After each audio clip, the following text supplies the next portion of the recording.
Gente, atualmente, né, eu sou pós-doc na Queen's University, Belfast. Na verdade, eu ainda estou com vínculo com o Brasil, né? Eu acabei de passar na seleção, cheguei faz 2 semanas no Brasil, ainda estou com vínculo no Instituto de Ciências Biomédicas, na USP. Eu sou pós-doc lá, sou farmacêutica, né, formada em farmácia pela Universidade Estadual da Paraíba, tenho mestrado na mesma universidade e doutorado na Universidade de São Paulo, no Departamento de Ciências Farmacêuticas. Então, hoje eu vou falar um pouquinho dessa questão do doutorado com vocês. Meu nome é Alessandra Polinário. E, na verdade, quando a Michelle falou assim para mim, fala alguma coisa do doutorado e agora. Aí eu comecei a pensar sobre mim, né? Quando eu acabei o doutorado, o que foi que eu fiz? Aí eu falei, não, o que eu fiz quando eu acabei o doutorado dependeu totalmente do que eu fiz quando eu comecei o doutorado e durante o doutorado. Então, quando você chega no fim do doutorado, para você fazer essa pergunta, você tem que ter feito ela durante todo o processo. É a única forma de você ter uma resposta mínima para ela, se é que se tem uma resposta, tá? Então, eu vou falar para vocês um pouco. Essa é a minha network atual, ela é bem pequenininha. E ela vai de grão em grão. Então, começa no meu mestrado, graças ao mestrado que eu fiz, na verdade, tudo começa na graduação, né? O meu orientador de mestrado foi o meu orientador de iniciação científica. Alguém aqui faz iniciação científica? Então, o orientador de mestrado, e naquela época ele chegava para mim e falava, vai fazer teu doutorado, vai fazer teu mestrado, teu doutorado em São Paulo, isso é no interior da Paraíba, numa cidade chamada Campina Grande, vocês já ouviram falar, que é a cidade do maior São João do mundo. Então, quem quiser ir para lá em junho, vá que não vai se arrepender. E ele falava, vai fazer teu doutorado em Araraquara, que ele tinha feito uma parte do doutorado dele lá. E eu olhava para ele e falava, tá louco? Jamais, eu vou para Araraquara, São Paulo, Deus me livre. Não, não, tem que fazer aqui em Campina Grande, tudo. E ele falava, não, mas você pode ir, Araraquara é uma cidade pequena. Eu, não, mas é São Paulo, não vou para Araraquara, jamais. Então, tudo começa na graduação. Ele também chega para mim, que eu acabei de falar na outra palestra, e fala, eu estou escrevendo um paper, você quer escrever um artigo comigo? E aí eu escrevo meu primeiro artigo ainda na graduação. Dele, vou mostrar mais para frente, ela aprova um projeto durante o mestrado na Universidade de São Paulo, e aí, pela primeira vez, eu vou para São Paulo para conhecer a universidade e fazer algumas coisas lá. E aí é que eu olho e falo, não, acho que eu vou ficar por aqui mesmo, isso aqui é bom. E aí eu começo a ter os meus contatos internacionais. Então, a partir desse professor da graduação e do mestrado, eu conheço um professor da USP e eu começo a ter contato com um professor de Gênova, da Itália, que foi, assim, um mentor, né? Eu tenho os orientadores, os supervisores, e ele foi um mentor. Era com ele que eu sentava para escrever artigo, e eu nunca vou esquecer do dia que ele pegou o meu artigo, olhou, foi nas referências, aí viu alguns erros e falou, olha, se as referências do teu artigo estão erradas, eu não vou nem ler teu artigo. Porque se as referências tu não está fazendo direito, o teu artigo também não está bom. Então, volta e vai fazer as referências. E eu voltei para casa, e eu fui trabalhar, e melhorei. 2 dias depois eu cheguei e falei, tá aqui. E foi a melhor coisa que ele fez na minha vida. Porque eu nunca mais entreguei um trabalho para um professor sem ter cuidado, sem ler, sem verificar os erros básicos, porque erro sempre vai ter, né? Mas a gente tem que evitar de errar no que é básico, uma referência, por exemplo. Eu lembro que quando ele falou isso, que quando eu voltei, ele chegou, o italiano, né? Bem italiano, ele fala português, mas ele é um italiano loucaço. Ele chegou para mim e falou, querida, deixa eu te perguntar, você ficou magoada? Você ficou triste com o que eu falei? Eu sei que eu fui grosso com você. Eu falei, não, eu adorei o que você falou. Pode falar mesmo, pode corrigir. E ele, assim, gente, fundamental na minha vida. Assim, fundamental. Ele me ensinou a escrever o Attilio Converte de Gênova. O Adalberto é da Universidade de São Paulo. É um dos maiores nomes da biotecnologia do Brasil. Se vocês forem pesquisar sobre biotecnologia, vocês vão encontrar, conhecer ele no São João de Campina Grande. Ele foi para Paraíba para conhecer o nosso laboratório, aproveitou que era São João, a gente se conheceu, meu orientador apresentou, e aí ele falou, tu vai fazer teu doutorado em São Paulo. Eu falei, não, eu só vou para São Paulo só para ver um jogo do Corinthians. Aí eu vou, mas para fazer o doutorado eu não vou. E ele falou, você vai, tenho certeza. E aí porque ele já viu uns artigos prévios. E aí ele viu que poderia dar certo. E foi todo um processo, eu vou falar um pouco. Aí ele, o Adalberto me apresenta a Carlota, que vem ser minha orientadora de doutorado, que tinha acabado de mudar de área de pesquisa. A Carlota era da área de química farmacêutica na USP, desenvolvimento de moléculas de fármacos. E ela mudou para a nanotecnologia, que é completamente diferente. Ela não tinha laboratório. Então, quando eu fui trabalhar com ela, eu estava trabalhando com uma pessoa que iria trabalhar pela primeira vez com que ela estava me orientando. Eu vou falar um pouco desse desafio para vocês. Foi extremamente desafiador, mas importante para eu estar aqui hoje. E aí eu conheço o Battaglia, vou mostrar, a história é bem interessante, a Michelle sabe, que é outro italiano, que está na UCL em Londres, e eu vou fazer parte do meu doutorado lá, um dos melhores períodos da minha vida, o Battaglia é incrível, o grupo dele era incrível. Volto para o Brasil e falo, não, agora eu quero mudar de área, eu sou muito farmacêutica, eu quero ir para a área biológica, eu vou para o Instituto de Ciências Biológicas, eu quero aprender a mexer com célula, eu quero aprender a mexer com animal, eu quero sair da formulação. Então, eu vou trabalhar com a doutora Luciana, que é um dos grandes nomes do desenvolvimento de formulações no Brasil hoje. Vocês podem pesquisar, ela trabalhou nos Estados Unidos durante anos, voltou para o Brasil. E eu fui fazer meu pós-doc com ela. E aí eu contei aqui para vocês antes, né, entre várias entrevistas e tentativas de fazer uma BEP, FAPESP, fora, de tentar ir para algum lugar no pós-doc, eu encontro o Ryan Donnelly, que é onde eu vou trabalhar hoje agora, na Irlanda. E aí, essa é um pouco de como eu chego no Ryan, né? Então, vejo que são várias pessoas. Obviamente, cada uma dessas pessoas tem muita gente, tem muito amigo, tem muito colega, que, assim, às vezes a gente pensa no professor, hierarquia, mas os amigos que estão com a gente na bancada, eles ajudam muito.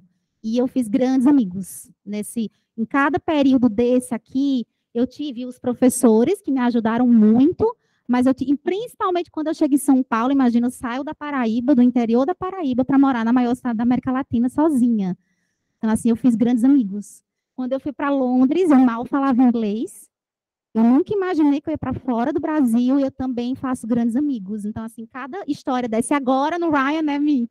50 pessoas num grupo de pesquisa e eu amo todos, assim, eles são incríveis. Então, assim, além dos professores, que são importantíssimos, os amigos também são, tá, gente? Então, aquela pessoinha que está do lado ali sofrendo com você, ela tem muito para te ensinar também, como tu também vai ensinar para ela. Então, vamos começar aqui. Quando a Mi falou, terminei o doutorado e agora, eu pensei, não, a gente tem que pensar no antes do doutorado e no durante. Acabei de falar. O antes, gente, vocês estão na odonto, né? Todo mundo aqui é da odonto. Acho que eu sou a única farmacêutica aqui, né?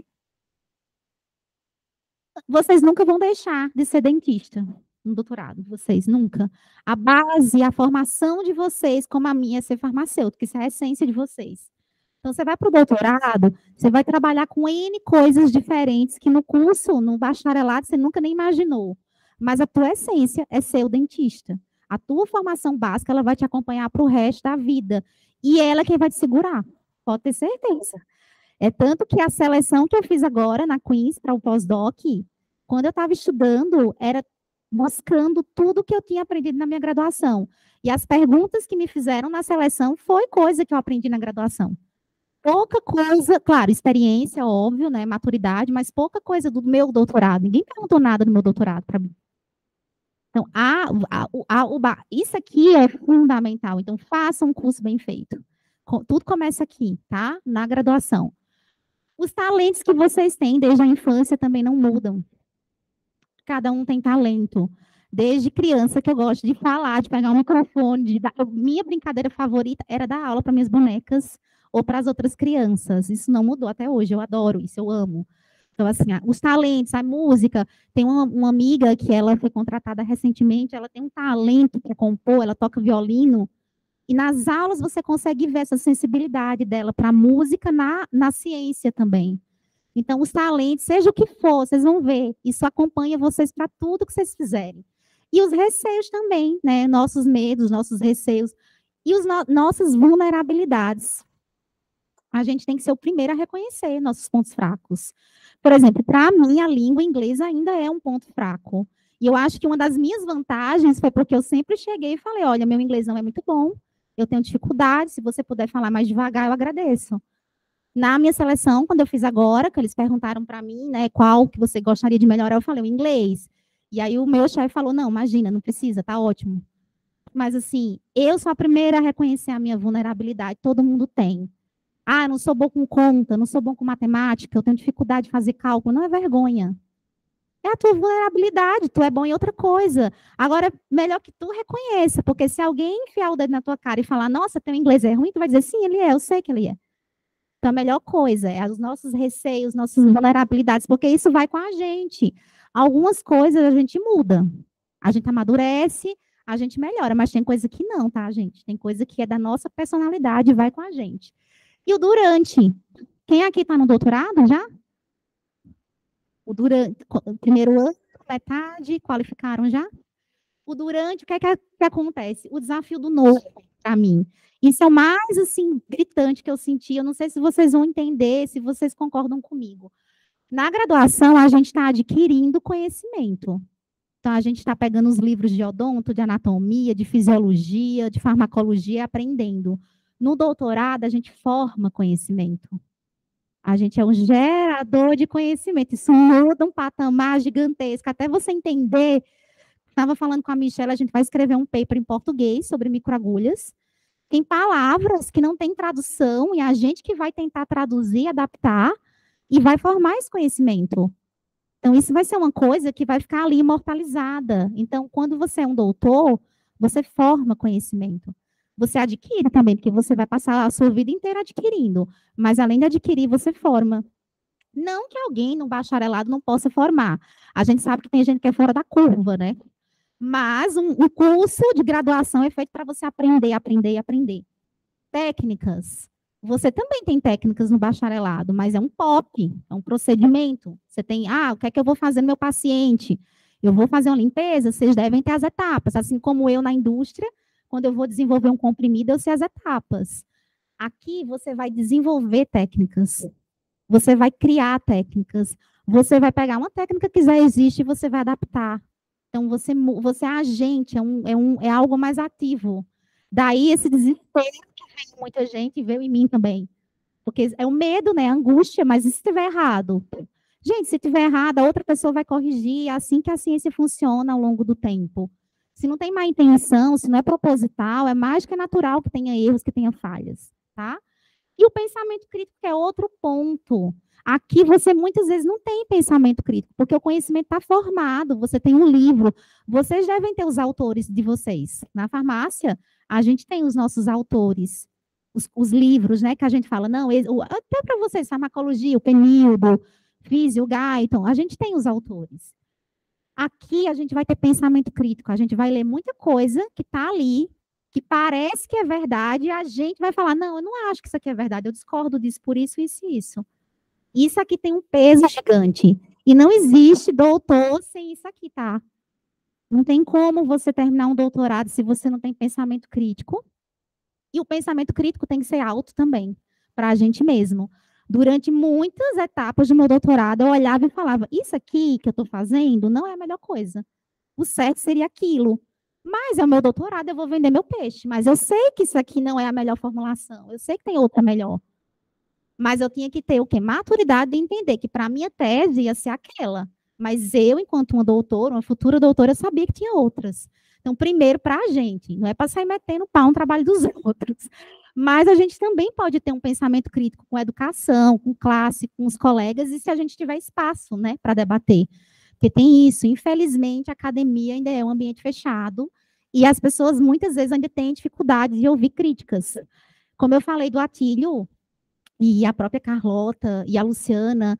Gente, eu aprendi tanto com as críticas que eu recebi, porque eu ficava com raiva, né, quando eu era criticada, eu queria ser melhor. Então, aquelas críticas foi que me motivaram a melhorar e a cada dia querer fazer mais. Quando a gente vai para o depois, né, e agora, junta tudo. Então, por isso que dá uma confusãozinha, né?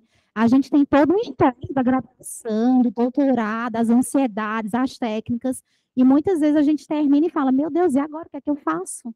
Eu não sei o que eu faço com esse diploma de doutor. Eu lembro quando eu defendi o doutorado, passou uma semana, eu falei, não mudou nada na minha cabeça, o que é que tem de diferente?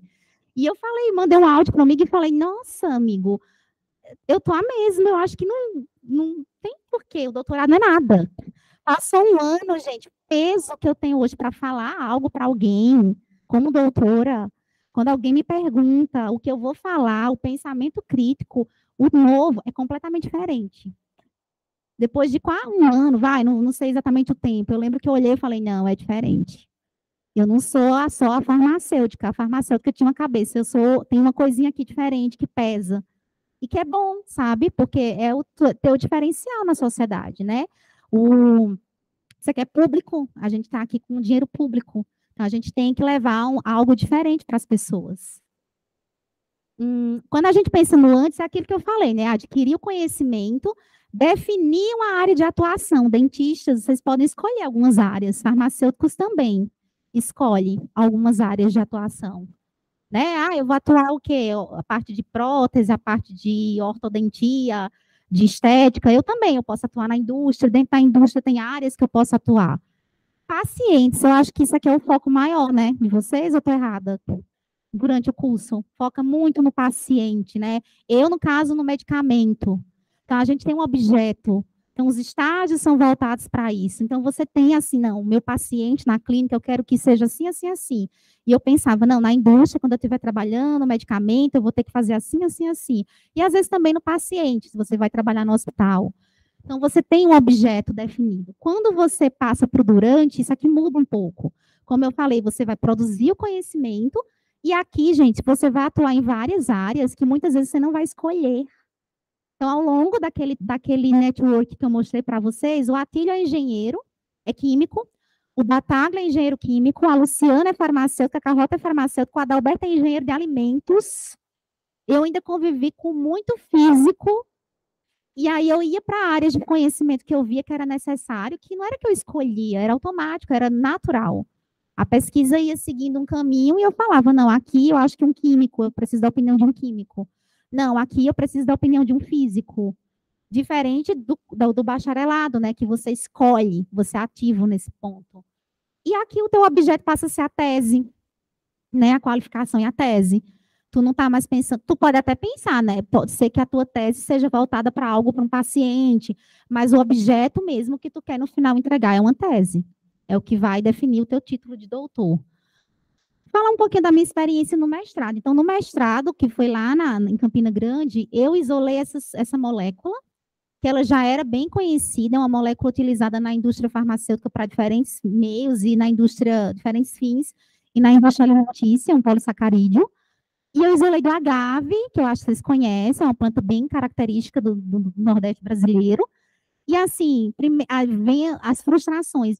Isso que era o que eu isolava de não sei quantas folhas e caules, assim, era quilos para isolar miligramas, purificar.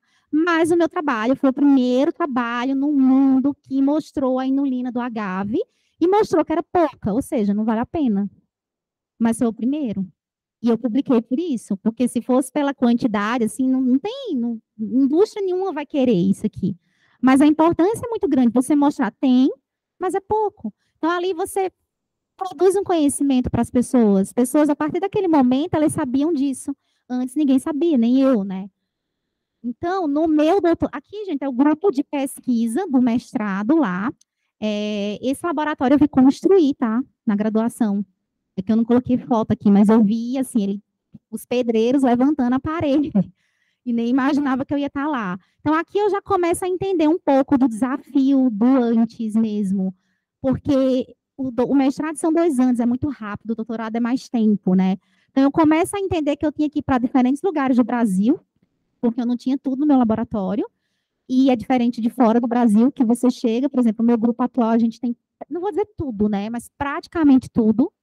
O que não tem são coisas, por exemplo, microscópio eletrônico, que aí você precisa de uma facility mesmo, mas o básico para o trabalho a gente tem, e muitas vezes no Brasil e lá no Nordeste a gente não tinha. Então, eu tive que sair viajando para lugares. Eu tinha que ir para Recife, eu tinha que ir para Natal, eu tinha que ir para São Paulo.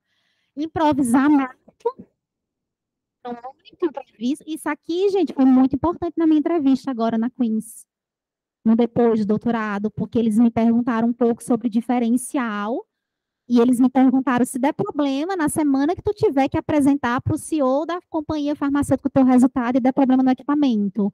Eu falei, olha, eu sou brasileira, Não é que dá problema no equipamento, é que às vezes a gente não tem o equipamento e a gente faz acontecer. A gente busca em outro lugar, a gente improvisa, a gente é criativo. E eu sei que essa resposta me ajudou muito a ser selecionada. Então, ampliar network sempre, a gente amplia o tempo inteiro, porque a gente precisa, é uma das coisas que a gente tem que ter, tá, gente? Humildade. A gente precisa muito do outro na pós-graduação. Se for para chorar, para contar as mágoas, precisa. Mas a gente precisa de equipamento, a gente precisa de técnica, a gente precisa da sabedoria, da experiência. Então, assim, não tenham vergonha de pedir, de mandar e-mail.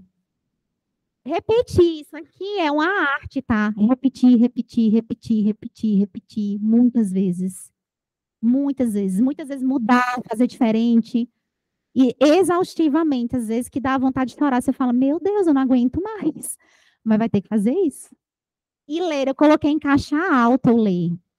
Não existe doutorado, não existe mestrado se você não lê publicações científicas pelo menos uma vez por semana. E se você não conhece quem é a pessoa que é o nome na tua área. Então, primeira coisa, você tem que saber, trabalha com o quê? Ah, eu trabalho com microagulha, no meu caso. Quem é a pessoa que é a melhor no mundo? Quem mais publica? Ah, mas ela está 100% certa? Não, mas eu vou começar com ela.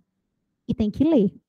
Isso aqui, o ler entre o pensamento crítico. No meu mestrado, nesse mestrado, eu li um paper, tinha uma metodologia de quantificar açúcar, eu precisava, a gente investiu uma gama de dinheiro sem ter dinheiro, imagina, a gente não tem FAPESP na Paraíba, a gente investiu, eu comprei tudo, meu orientador comprou, a SIG me entregou um mês depois, e eu fui reproduzir o método, não reproduzia, tinha erros naquele artigo. Então, o ler é para você aprender, mas é para você criticar, é para você entender, é para você aprender a escrever. Não é só para você adquirir o conhecimento, entende? É diferente do livro didático na graduação. O ler aqui é um processo ativo. Tu tá lendo, tu tá, não concordo. Acho que isso aqui pode melhorar, acho que eu posso adaptar. Então, o ler, gente, teria que ser diário, mas eu sei que às vezes não dá tempo, né? A gente tem que trabalhar às vezes, tem experimento, tem que viver também, mas assim, pelo menos uma vez por semana vocês têm que ler paper, tá? Se não ler, não, esquece, tua tese vai ser uma desgraça, não vai ter tese, vai ter um projeto de tese. E aí, no mestrado, o meu orientador, ele aprova um PROCAD, que é um projeto de cooperação com a Universidade da Paraíba e a de São Paulo. E aí, gente, eu nunca na minha vida ia sair da Paraíba para São Paulo, nunca, jamais. Quando eu conheço o Adalberto, isso começa a fomentar na minha cabeça, sabe? Planta uma sementinha. E aí eu decidi ficar 3 meses em São Paulo e fazer umas coisas do mestrado. E nesses 3 meses eu faço a seleção do doutorado, faço a prova de inglês. O quê, amiga? Pode falar. E aí eu volto para Paraíba e depois eu peço uma bolsa FAPESP, a bolsa é aprovada e eu volto para São Paulo e eu fico 9 anos. Agora que eu estou me despedindo de São Paulo para ir para a Irlanda ficar, mas assim, 9 anos morando em São Paulo. E aí, é como eu falei, né? Eu já falei, adiantei isso aqui. Conheço a Carlota, conheço o Atílio. Isso aqui é a foto do meu primeiro dia na USP. Isso aqui foi em 2014. Foi meu primeiro dia e eu não tinha nem noção, assim, eu nunca pensei, nem hoje eu coloco a USP como melhor, nenhuma universidade, porque eu acho que todas são boas e todas têm seu. O Brasil não é Brasil, é Brasis, né? Então, assim, se tu for na UEPB, na Universidade da Paraíba, vai ter coisa que lá é melhor do que na USP. Se tu for lá em Pernambuco, no Rio Grande do Sul, tu vai ter. Então, assim, eu acho que eu não gosto desses rankings. Eu nunca fui para a USP pelo ranking, e até hoje eu não uso isso, assim, eu sou da USP que está no ranking número 1, a Unicamp que está no 1. Eu não acho que é por aí. Eu acho que as universidades, no Brasil, aqui tem FAPESP, não tem nem como comparar. Tira a FAPESP daqui. Então, assim, eu sou FAPESP até hoje, eu sei o privilégio que é ter uma bolsa FAPESP. Então, assim, eu acho, quando eu fui para a USP, eu não sabia de nada disso. Eu fui para desenvolver minha pesquisa. Eu fui pensando na pesquisa, tá? E aí, o durante. Lembra que eu falei que a minha orientadora ela estava mudando de área e ela foi trabalhar numa área que ela nunca tinha trabalhado? Resultado, gente. Quando eu fui trabalhar com a nanopartícula que chamava polimerossoma. É uma vesícula, como uma célula.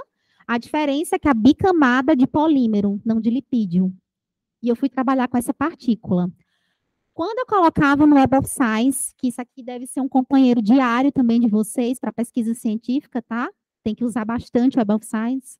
Até porque, o Google Acadêmico também, mas aqui você consegue ter refinamentos melhores. Tem vários cursos também no YouTube de como usar o Web of Science, tá? Tem várias, acho que a Unicamp deve disponibilizar a biblioteca daqui. Quando eu colocava a palavra polymers em inglês e Brasil, não tinha trabalho. Ninguém no Brasil tinha feito isso. Quando eu coloquei a palavra em português, sabe o que eu encontrei? O meu projeto de doutorado aprovado pela FAPESP. Não existia a palavra em português. Não existia a palavra traduzida, de tão novo que era isso em 2014 no Brasil. E aí eu falo, meu Deus, o que é que eu vou fazer? Ninguém sabia. Começa toda a saga. A primeira coisa que eu fiz foi propor para minha orientadora um artigo em língua portuguesa. Agora, imagina um artigo em língua portuguesa em uma revista com impacto baixíssimo, porque as revistas em língua portuguesa têm impacto baixíssimo, na Universidade de São Paulo, para um professor de alto índice H. E aí tu justificar, olha, a gente precisa introduzir essa palavra, porque nós somos os primeiros a trabalhar. E aí a gente conseguiu, ela topou, quando eu expliquei, óbvio, e a gente publicou, para mim, é um dos artigos mais importantes que eu tenho. Não tem citação, tem pouquíssimas. Quando eu fui ver as citações desse artigo, eu vi que era de pessoas do norte, do nordeste, pessoas que provavelmente não estavam com acesso e que estavam tendo a língua inglesa, mas que estavam tendo acesso pelo Google ao meu trabalho, que era o que eu queria. Eu não queria ser citada, eu não queria aumentar meu impacto, eu queria disseminar o conhecimento. E aí a gente publicou. E foram muitos desafios. Olha essa foto aqui, quando eu comecei a fazer o meu polimerossoma, os sistemas, era tudo precipitado. Eu mostrava isso para a professora, ela falava, não, está errado, tem que ver isso.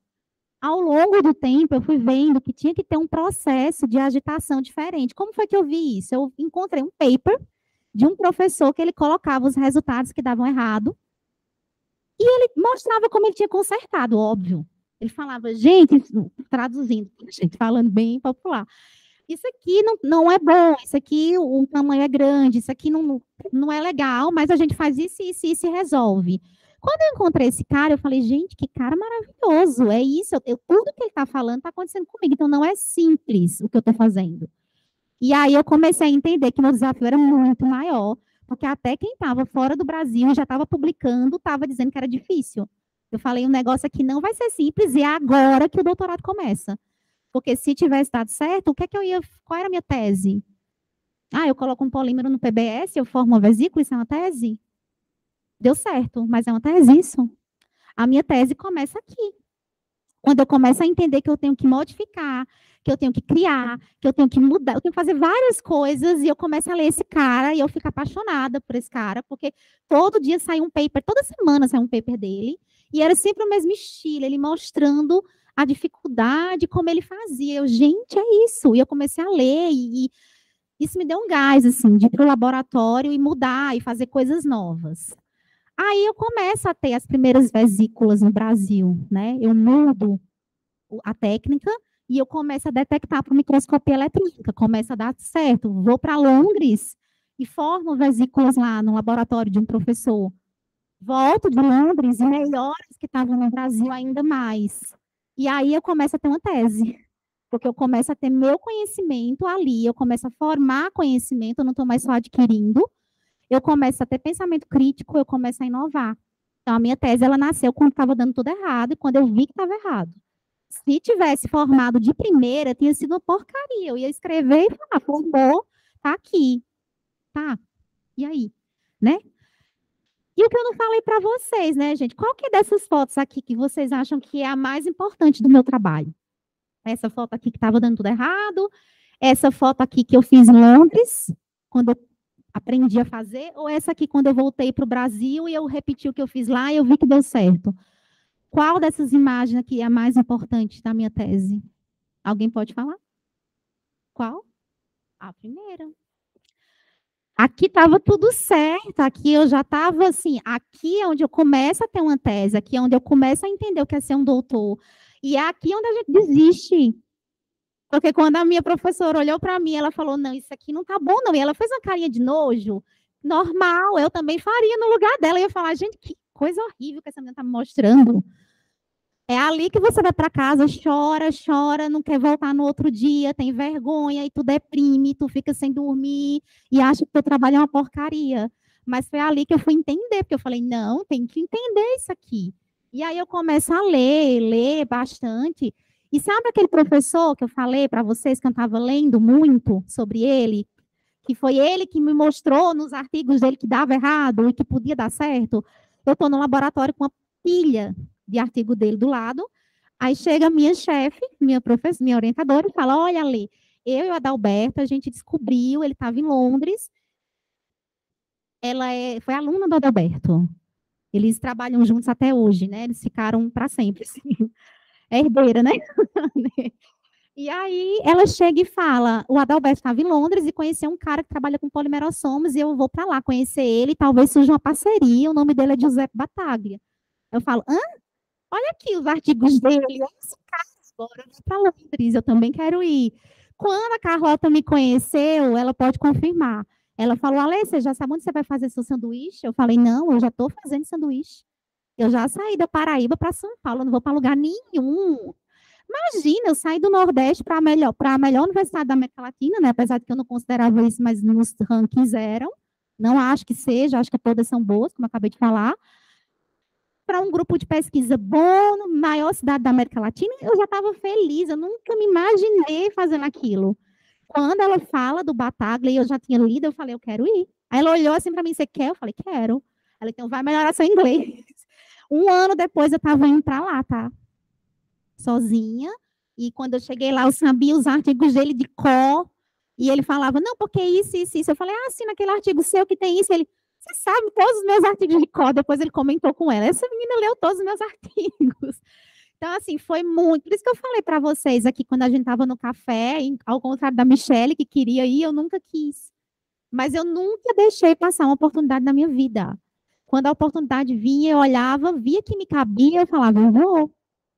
Imagina, eu estava lendo há meses o artigo do cara, mudou a minha concepção da minha pesquisa. Eu não iria. Eu fui para lá, foi incrível, assim, sabe? Um grupo de pesquisa podem até. Agora ele não está mais em Londres, ele está na Espanha. Ele se revoltou depois do Brexit. Ele é muito italiano. E aí a esposa dele é espanhola e ela também trabalha com pesquisa. E aí eles estão na Espanha, num puta de um laboratório. Então, quem quiser também ver na internet, é super acessível, assim, incrível. Mas é louco. O Bataglia é o tipo do cientista maluco. Porque se vocês lerem os trabalhos dele naquela época, ele mostrava coisa que todo mundo esconde. Ele mostrava resultados que é o pior resultado que você pode ter na área de nano. E ele mostrava, ele dizia, eu resolvi assim, assim, assim.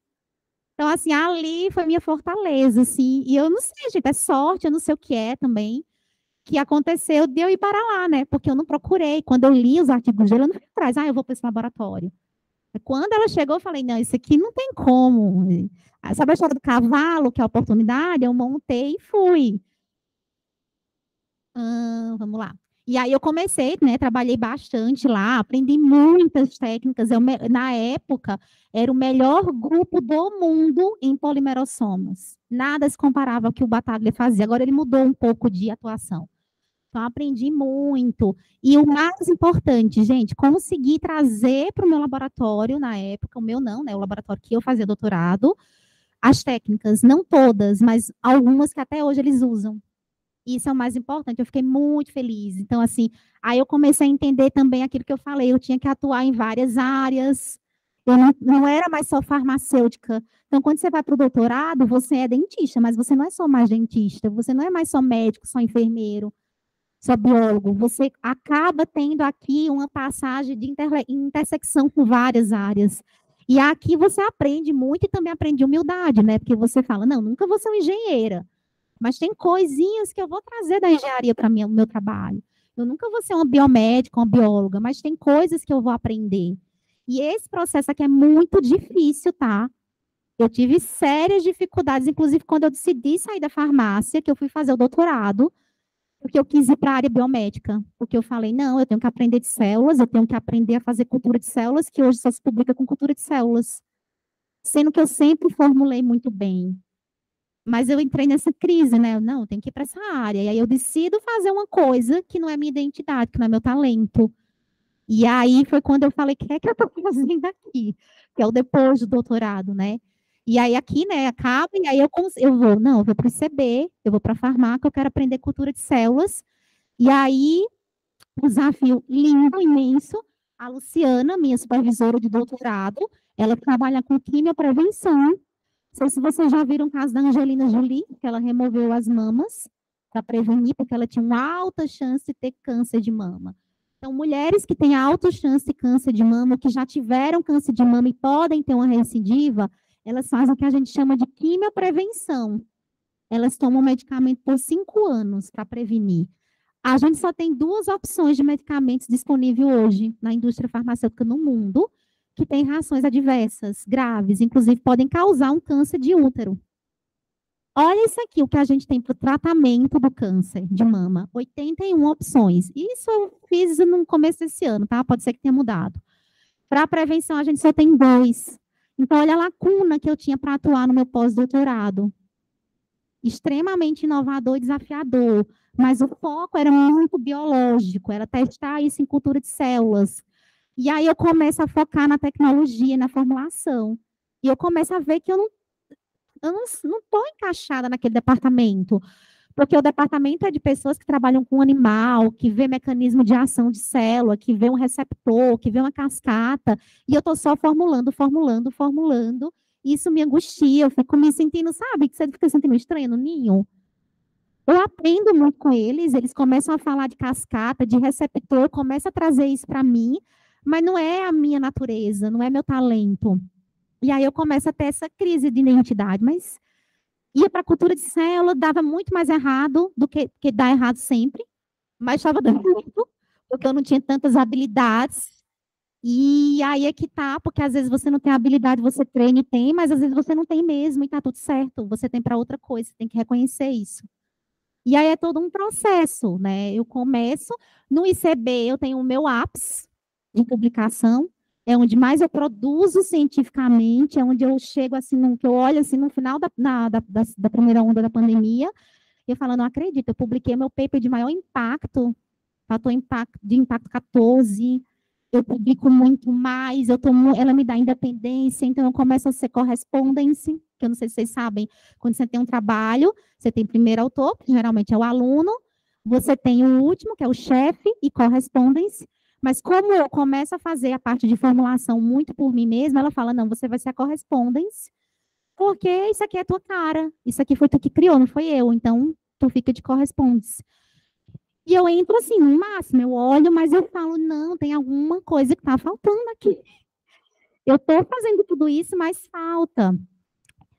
E aí, lembra que eu falei que na graduação, meu professor me chama e fala, quer escrever um trabalho comigo?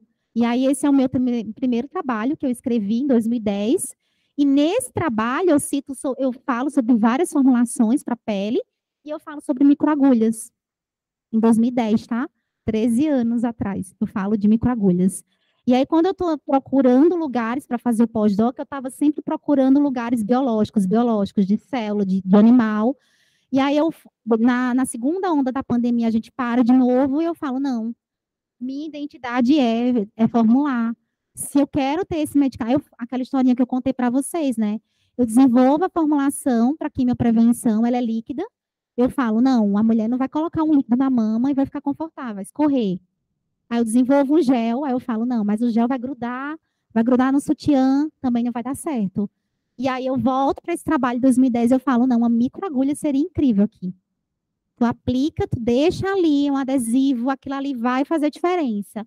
E é aí que eu vou e encontro o Ryan, procurando sobre microagulhas, e decido mandar o BEP, que eu já falei para vocês, tudo aquilo que eu falei na primeira palestra, que eu expliquei bastante coisa, sou metagravada, quem não viu pode ver.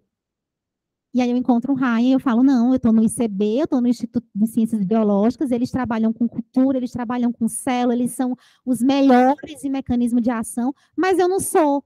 O que eu vou trazer para eles é isso. E eu decido, e ela é maravilhosa, a Luciana, ela nunca me impôs assim, não, você tem que fazer o que eu faço. E aí é quando eu vou para lá, né, gente? Em abril do ano passado, e já sabe o final, né? Decido e vou e faço a seleção e fico lá. Espero que eu vou ficar um tempão, né, Mila? Então é isso, gente. Quando a gente termina, a gente fala, e agora? Vem do antes e do durante. Porque vocês vejam que depois eu tive essa crisezinha de identidade, mesmo com tudo que eu já tinha feito, passado, que eu sabia que eu dava conta, que eu era capaz, mas eu tive a síndrome do impostor no pós-doc. Eu olhava assim, eu falava, gente, eu não nasci para isso.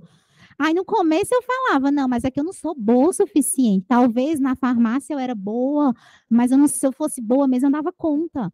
Até eu dizer, não, calma, tu é boa nisso aqui tu não é tão boa. Tu é mais ou menos, tá tudo certo, não tem problema nenhum. Agora eu sei um pouco dos dois.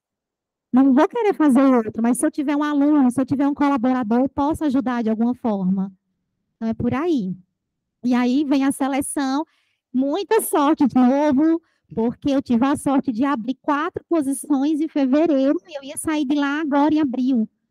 Então, as posições abriram quando eu estava lá, eu fiz a entrevista em março, e uma sabatina com 5 pessoas, e eram perguntas para o pós-doc, perguntas do tipo, tu tem esse fármaco aqui, ele mostra a estrutura. Qual é o equipamento que tu usa para detectar? Isso é coisa da graduação, isso não é coisa do doutorado, nem do mestrado. Ou pergunta como aquela que eu falei, se acontecer de quebrar, se der problema, como é que tu resolve? E eu falar, não, eu sei improvisar. Eu sou de um lugar que eu não tenho equipamento, então se o equipamento quebrar, eu ainda estou no lucro que eu posso consertar. Mas onde eu estava, não tinha o equipamento, eu procurei, eu encontrei. Então, assim, muito do, né? Aí foi quando você vai se achando, né? Vai se encontrando. E a Michelle teve lá, é um laboratório de tecnologia farmacêutica. Então, eu me sinto em casa. Só que eu tenho uma parte biológica do ICB. Então, eu já dei um pouco de sugestão para eles da parte biológica. Então, essa parte que eu tive, que trouxe a crise de identidade, do síndrome do impostor, ela foi útil para mim. Não é o que eu faço melhor, mas eu aprendi bastante.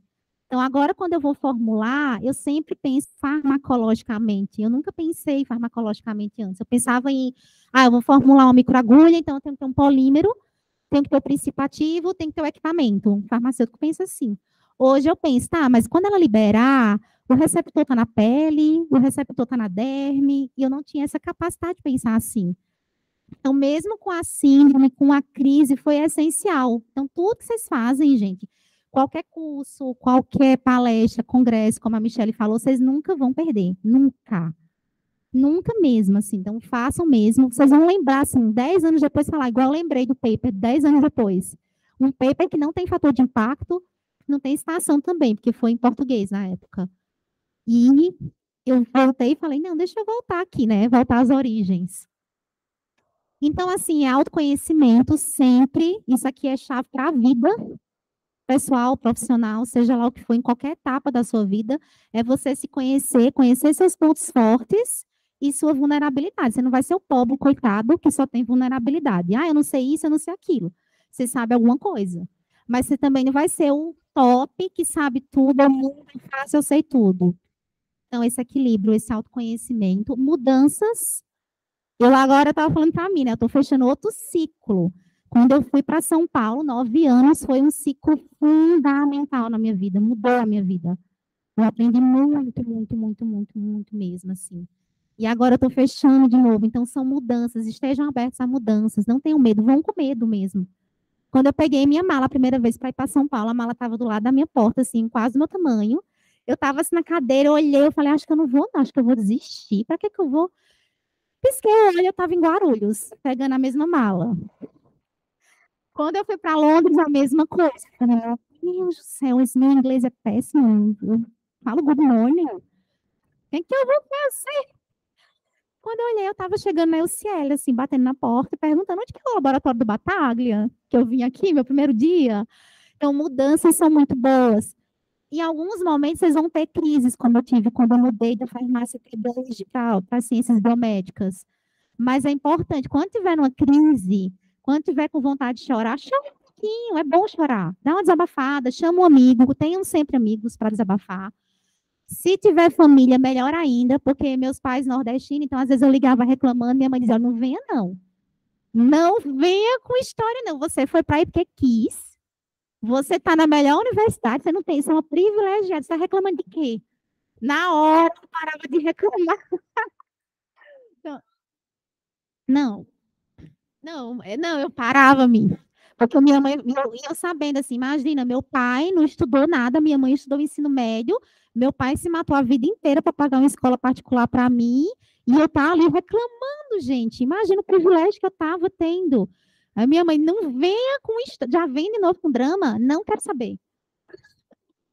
Claro que quando se tivesse uma situação que ela visse, obviamente ela ia me apoiar, mas ela sabia que era o draminha que a gente faz, né? Todo mundo faz. Então, assim, chora, passa pela síndrome do impostor, é normal passar, e é bom para ter humildade também, né? Se você não se questiona, se você se acha tão bom, tem algum problema também. E à medida que vai passando o tempo, gente, imagina, eu terminei meu doutorado em 2018 e eu fui fazer a prova, né, a seleção, eu quase surtei na seleção. Eu tinha certeza que eu não ia passar. Eu falei, imagina que eu vou passar nisso aqui. Não vou passar. Eu só acreditei quando o Ryan me chamou na sala dele e falou, você passou, você foi aprovar. Aí eu falei, agora eu acredito. Então, assim, é normal. Colaborações. Gente, minhas colaborações, elas são para sempre, tá? Todas as pessoas que eu colaborei estão lá. Até hoje eu sei que eu posso contar com elas. Então, quando tu termina o teu doutorado, que tu entra em crise, lembra das tuas colaborações. Volta para elas. Às vezes tu vai ter um pós-doc, às vezes tu vai ter uma bolsa de, sei lá, um PIP. Então, as colaborações são muito importantes. Para as colaborações serem bem-sucedidas, é isso. É diminuir o ego, entender as hierarquias. Então, às vezes, como o Atílio, quando ele falou, essas referências não estão boas, imagina o trabalho. Eu podia ter falado, nossa, que idiota, que prepotente, mas eu entendi a posição. O cara estava sentado comigo, escrevendo um paper, sabe? Um professor bem-sucedido, ele não precisava, aquilo não ia mudar a vida dele nada, ia mudar a minha. Realmente mudou, porque eu aprendi a escrever com ele. Consistência, isso aqui é fundamental, isso é o que mais falta, eu acho. Eu vejo muita gente do meu lado que não tem consistência. Não é você repetir, é você fazer, é você ler. Essa coisa de ficar oscilando, saltitando, vai para um lado, vai. Ah, eu quero fazer. Não, calma, calma. Faz o que tem que fazer, vai por etapas. Quando as coisas derem errado na bancada, não esqueçam, é ali que começa a tese, o mestrado, é ali que começa a pesquisa. Porque é quando tu vai resolver aquilo, tu vai ver que não tem solução, é que tu vai levar um paradigma novo. Entendeu? Então, quando começar a dar errado, chora no banheiro, volta e fala: pronto, agora eu vou acabar isso aqui, porque é agora que eu entro. É ali que começa. Leveza também, né, gente? Isso eu tive muita dificuldade, porque eu vinha da Universidade do Nordeste, onde a gente dava inteiro e ia dar desgraça. E aí eu cheguei na USP, tenso, e meus colegas muito tensos, e todo mundo tomava medicamento. Eu, meu Deus, que diabo, que é isso? E eu tive um choque, eu lembro que eu falei para minha mãe, eu falei, mãe, o povo aqui é pirado. E depois eu estava um pouquinho, quando eu voltei para Paraíba, depois de um tempo, eu cheguei no restaurante, eu pedi um suco, eu não queria esperar o suco. Eu falei, mas que demora é essa? Minha mãe falou, demora? Você não está em São Paulo, não. Então, assim, dá uma metrópole, uma São Paulo, uma Londres também, que eu morei, ela mexe um pouco com a cabeça da gente. Então, tem que ter leveza. Porque a leveza ajuda muito, é difícil às vezes. Eu sei que eu estou falando assim, gente, quando dá errado é que começa a pesquisa. Mas eu sei que vai ter um momento que vai dar errado e vocês vão se desesperar e vão dizer, e agora? Como é que eu vou qualificar? Eu não sei, é pensamento crítico. Você vai ter que pensar algo além. Você vai ter que aprender com os seus erros e mostrar para os outros os seus erros para eles não errarem também. E é isso, para mim esse ciclo teria muito mais palavras aqui, tá? Mas eu acho que isso aqui resume um pouco da minha trajetória. Só abrindo um parênteses, né? Essa trajetória que eu falei para vocês é a minha, tá?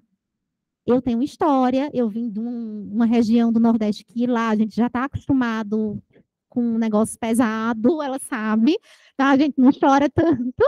Eu tenho uma história de família, então, assim, os meus pais se dedicaram muito para a minha educação, cada um tem sua história. E aí muda um pouco as trajetórias. Por isso que o docente, né, ele tem que ter tanta sensibilidade, né, quando ele tem um aluno, de entender que aquele aluno tem uma história e que ele vai ter as diferenças dele. E a gente também saber, né, não, tem uma história, meu colega tem a dele, meu professor tem a dele. Imagina, depois de um tempo eu vi, nossa, gente, minhas professoras, mulheres com filhos, como é que elas dão conta? Fiquei, sabe? Aí eu comecei a vê-las diferente. Eu falei, não, eu tenho que tirar meu chapéu para a Luciana, porque ela tem dois filhos pequenos que dependem dela, e eu não tenho. E assim, por que eu estou estressada que ela não respondeu meu e-mail? E aqui eu acho que a mensagem principal que eu vou falar para vocês, eu acho que isso é para qualquer pessoa que começa um doutorado, um mestrado, seja lá o que for, até se for trabalhar numa empresa. Acho que quando a gente começa, a gente tem um projeto, né? Você tem o seu projeto, você tem o seu, é um projeto, é uma caixinha delimitada. O que é um projeto que a gente manda para a FAPESP? Objetivo, metodologia, cronograma, que eu acho um absurdo. Mas a pandemia veio para mostrar que não tem como. Tudo bem, você vai setar ali objetivos, mas a gente sabe que não funciona na prática. Então, é uma caixinha delimitada. Então, a gente vai e faz o quê? A gente entra nessa caixa e se fecha. A caixa apertada, a gente não cabe ali dentro, a gente fica sufocado dentro dessa caixa, que é o nosso projeto. Ah, mas no meu projeto eu tenho que fazer essa metodologia. Aí tu vai para a bancada, faz e não dá certo. E aí tu fica, meu Deus, mas eu tenho que fazer isso. Então, acho que tudo começa a acontecer quando você vai pensar fora da caixinha. E aqui é que tá, porque aqui é onde tu vai receber críticas, é aqui onde as pessoas vão dizer, nossa, mas como assim? O que é isso? Por exemplo, quando o Bataglia, o professor, né, da UCL, publicava os resultados que não eram bons, imagina, né? Todo mundo só publicava o que era bom. Ele saiu da caixinha para mostrar aquilo. Então, quando você sai da caixinha, essa famosa frase, pensa fora da caixinha, é quando começa a acontecer.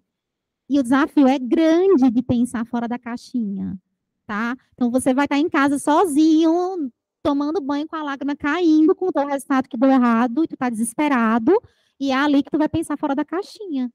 Porque tu vai entender que essa caixinha aqui já não te cabe. Aquele método que tu propôs, aquele cronograma que tu propôs, não cabe mais. Então, é aqui que começa. E é aqui onde você encontra o diferente, tá? Então, quando a gente pensa fora da caixinha, quando a gente passa por tudo isso, que termina o doutorado, a gente se encontra melhor. Porque a gente entende, eu não vou deixar de ser um farmacêutico, eu não vou deixar de ser um dentista, eu vou ter minhas vulnerabilidades. Então, você consegue ir se encontrando, se achando. Vocês têm um network, por exemplo, eu estou aqui hoje porque eu conheci a Michelle em Belfast. Então, é uma excelente oportunidade para mim estar aqui conhecendo vocês. Imagina, se eu não tivesse conhecido a Michelle, eu não estaria aqui. Se ela não tivesse ido nesse congresso, eu jamais ia vir. O que é que eu ia vir fazer aqui? Eu nem conheço ninguém. Então, isso muda a vida de vocês, isso muda a minha vida, é incrível. Você vai no congresso, conhece uma pessoa, agora vocês todos me conhecem, conhecem o Ryan, né, que eu estou falando dele aqui o tempo todo, de repente, daqui a pouco vocês estão lá também. Ou estão em outro lugar, ou quando vocês forem mandar alguma coisa para fora, vocês vão lembrar de tudo isso que eu falei. Espero que lembrem. E aqui só uns fotinhos, isso aqui são as brasileiras do grupo do Ryan, a Mi, a Fabiana, que é pós-doc lá, que vai estar aqui semana que vem, e eu. Ele adora esses brasileiros, né, Michele? E aqui é todo o grupo, gente, esse grupo, ele já cresceu, como eu falei, são 50 pessoas fixas, e no verão, cerca de 60, porque vem os alunos de Summer Student, que ficam lá 3 meses. É incrível. Eu não tenho, a Michele está de prova, eu já falei, não é puxação de saco, é incrível. Isso aqui é uma parte, tem gente que já saiu, tem gente que já voltou, que já está aqui. O Ryan é um líder de verdade. Isso também é sorte, eu acho, né? Não tem como, não sei se é sorte, eu não sei. Cadê a Anastácia? Anastácia, essa daqui vai ficar 3 meses aqui. Olha que privilégio. A gringa vai vir para cá fazer uma coisa que ela só encontrou aqui. Então, a gente não é fraco também, não. E o Ryan sabe disso. Ele, na seleção que eu fiz de pós-doc, 4 pessoas passaram, né? Eram 4 vagas. As 4 pessoas têm perfis totalmente diferentes, não tem nada em comum. Isso é um líder, tá? Ele sabe que o que eu tenho para oferecer, o outro não tem, mas o que o outro tem, eu não tenho, e ele vai fazer e somar. Quando eu vi, eu falei, nossa, totalmente. Uma menina que não defendeu o doutorado, eu já sou doutora, já tenho mais de 10 anos de experiência, tem uma menina que trabalha em outra. Então, assim, 4 pessoas completamente diferentes. Incrível, assim. Ele é um líder, ele me inspirou, assim, absurdo. É tanto que eu fui para lá, para voltar para o Brasil. A FAPESP, né, ela te faz, você vai, você tem que voltar. E eu tinha, quando eu voltasse, os meus planos era estudar para o concurso público na Paraíba, voltar para o Nordeste e dar aula lá. E aí, aos pouquinhos, eu fui falando, tá tão bom aqui. Acho que eu posso aprender mais, acho que eu posso fazer mais, e aí eu fui ficando. Mas é incrível. Mas se eu não tivesse ido para Londres também no doutorado, talvez eu não tivesse coragem de ir para lá, tá? Porque quando eu fui a primeira vez, foi mais difícil. E aí eu falei, não, eu dou conta. Se eu precisar falar inglês aqui, eu vou falar. Se eu precisar fazer aqui, sei lá, uma apresentação para o grupo, eu vou fazer. Então, vão a primeira vez, vão com medo mesmo. Arruma a mala e vai nervoso, vai. Estuda, se prepara, né? Vai estudando, vai com humildade, mas vão. Não deixem de ir com medo, tá? E não é fácil, mas é muito gratificante. No final, assim, é o que eu falei para vocês, né? Toda essa trajetória me trouxe aqui, não sei para onde eu vou daqui a pouco, mas assim, é muito bom. Você conhece? Eu aprendi, gente, quando eu cheguei com todos. Todo dia eu chegava no laboratório, alguém me ensinava uma técnica diferente, alguém me mostrava. Agora, ele tem uma expressão na Irlanda do Norte que é What's the crack? C-R-A-I-C. Crack, para eles, é a gente boa. Então, quando abriu a seleção, ele falou: eu quero gente competente, mas eu quero o Craig aqui. Então, ele faz questão de que o grupo dele tenham pessoas que são competentes, mas ele sabe que se a pessoa ela não sabe aquela técnica, ela pode aprender. Agora, se a pessoa não tem caráter, se a pessoa, sabe, tem algum desvio ali, aí é mais difícil de você moldar. Então, ele forma todo o grupo, todo mundo sabe ali que é para ser friendly, que é para ajudar, que é para colaborar, que não é para competir. Então, eu dei muita sorte, assim, eu sou muito privilegiada mesmo de ter feito parte desse grupo. Então, era mais ou menos isso, gente, que eu tinha para falar para vocês. É mais a minha experiência mesmo. E aqui o que eu coloquei, que, na verdade, né, terminei o doutorado e agora, não, acho que é comecei e estou fazendo agora. Porque quando você terminar, você vai encontrar mais fácil as respostas. Mais ou menos isso. Se quiserem perguntar mais alguma coisa da minha experiência. Se alguém aqui online também quiser falar algo.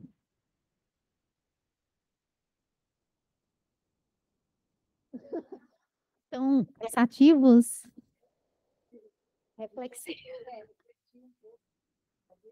A filosofia ajuda, tá? É uma dos meus hobbies. É aprender um pouco com os filósofos.